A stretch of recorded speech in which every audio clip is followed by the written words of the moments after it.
எல்லாருக்கும் வணக்கம். மூச்சுக்கு 3 தடவை திமுக ஒரு தீய சக்தி என கர்ஜிக்கும் விஜய் கடந்த 2021 சட்டசபை தேர்தலில் வாக்களிக்க ஓட்டுச்சாவடிக்கு போகும் முன் அவர் செய்த காரியம் என்னவென்றால், அனைவருமே மாஸ்க் போட வேண்டிய கட்டாயம் இருந்தது. விஜயும் மாஸ்க் அணிந்திருந்தார். அந்த மாஸ்கின் நிறம் கருப்பு சிகப்பு. அவர் ஓட்டுச்சாவடிக்கு சைக்கிள் தான் சென்றார். அவர் நினைத்திருந்தால் ஆடி காரிலோ BMW காரிலோ அவருடைய பிரம்மாண்டமான கதவுகள், பாகுபலி போன்ற கதவுகள் இருக்கிறது வீட்டுக்கு முன், அதில் வெளியில் தெரியாமல் சென்று விவிஐபி வரிசையில் நின்று போலீஸ் பந்தோபஸ்தோடு டக்கன ஓட்டு போட்டு வந்திருக்கிறான். ஆனால் அவ்வாறு செய்யாமல் சைக்கிளில் வீட்டிலிருந்து கிளம்பினார். அந்த சைக்கிள் நிறம் கருப்பு சிகப்பு. அவர் அணிந்த மாஸ்கின் நிறம் கருப்பு சிகப்பு. சைக்கிளில் முன்னே 50 பைக்கும் பின்னே 50 பைக்கும் அணிவகுக்க ஓட்டுச்சாவடிக்கு சென்று வாக்களித்து வந்தார். அன்றைக்கு அனைத்து டிவி சேனல்களிலுமே அவர் கருப்பு சிகப்பு சைக்கிள் சென்றதும் கருப்பு சிகப்பு மாஸ்க் அணிந்திருந்ததும் தான் ஒளிபரப்பினார்கள் அன்றைய நாள் முழுவதும். அதை பார்க்கும் அவர் ரசிகைகள், அதாவது நண்பா நண்பிகள், அவரது பாஷையில் நண்பா நண்பிகள் அனைவரும் தலைவரே திமுகவுக்கு ஓட்டு போட்டு சொல்லி மறைமுகமாக இலைமறை காய்மறைவாக உணர்த்திவிட்டார் என்று திமுக தான் ஓட்டு போட்டிருப்பார்கள்.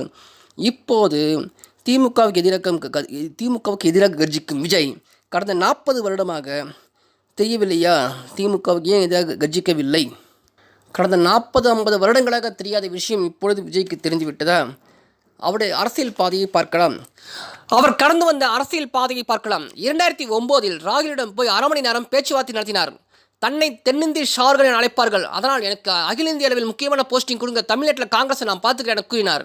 அதன் பிறகு 2011 அதிமுகவுக்கு ஆதரவாக நிலைப்பாட்டை எடுத்து தூத்துக்குடியில் மேடை போட்டு பொதுக்கூட்டம் கூட்டி தனது நிலைப்பாட்டை அறிவித்தார்.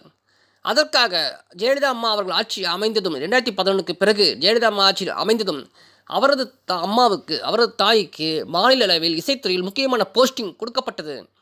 அதன் பிறகு ஜெயலலிதா அம்மா மறைவுக்கு பிறகு எடப்பாடி அவர்களிடம் மோதல் போக்கை கடைபிடித்தார். தர்பார் படத்தில் GST வரியை பற்றி பேசி மத்திய அரசுடன் மோதல் போக்கை கடைபிடித்தார். ஆனால் அதே விஜய் அவர்கள் 2014 பிரதமர் மோடி அவர்களை அறிவித்ததும் மோடி அவர்கள் சென்னையில் ரஜினிகாந்தை சந்தித்து பேசினார். அதன் பிறகு கோயம்புத்தூருக்கு சென்ற மோடி அவர்களை வாலண்டரியாக தானே அழைக்காமலேயே மோடியை சென்று கோயம்புத்தூரில் பார்த்து மோடியிடமும் பேச்சுவார்த்தை நடத்திய விஜய் அவர்கள் தர்பார் படத்தில் GST வரியை பற்றி பேசி மத்திய அரசின் மோதல் போக்கை கடைபிடித்தார். இப்படி பல கட்டங்களாக அரசியல் காய்களை நகர்த்திய விஜய் அவர்கள் இப்போது தனியாக தாவேக் என்ற கட்சியை ஆரம்பித்து நடத்துகிறார்.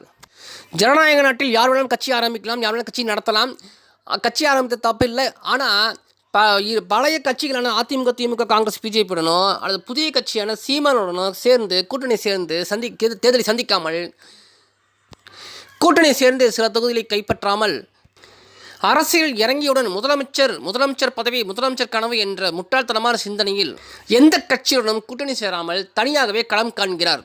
எம்ஜிஆருக்கு பிறகு கட்சி ஆரம்பித்த நடிகர்கள் பாக்கியராஜ், டி ராஜேந்தர், சரத்குமார், கமலஹாசன், விஜயகாந்த், வைகோ போன்ற எண்ணற்றோர் கட்சி ஆரம்பித்து தனியாக நடத்தி இறுதியில் திமுகவும் அதிமுகவும் பேரம் பேசி அடிமை கட்சிகளாக இருக்கிறார்கள். அரசியல் என்பது மிகப்பெரிய ஆளுங்கள், இதில் திமிங்கலங்கள் மட்டும்தான் இருக்க முடியும் என்பது தெரியவில்லை விஜய் அவர்களுக்கு. நன்றி, வணக்கம் நண்பர்களே.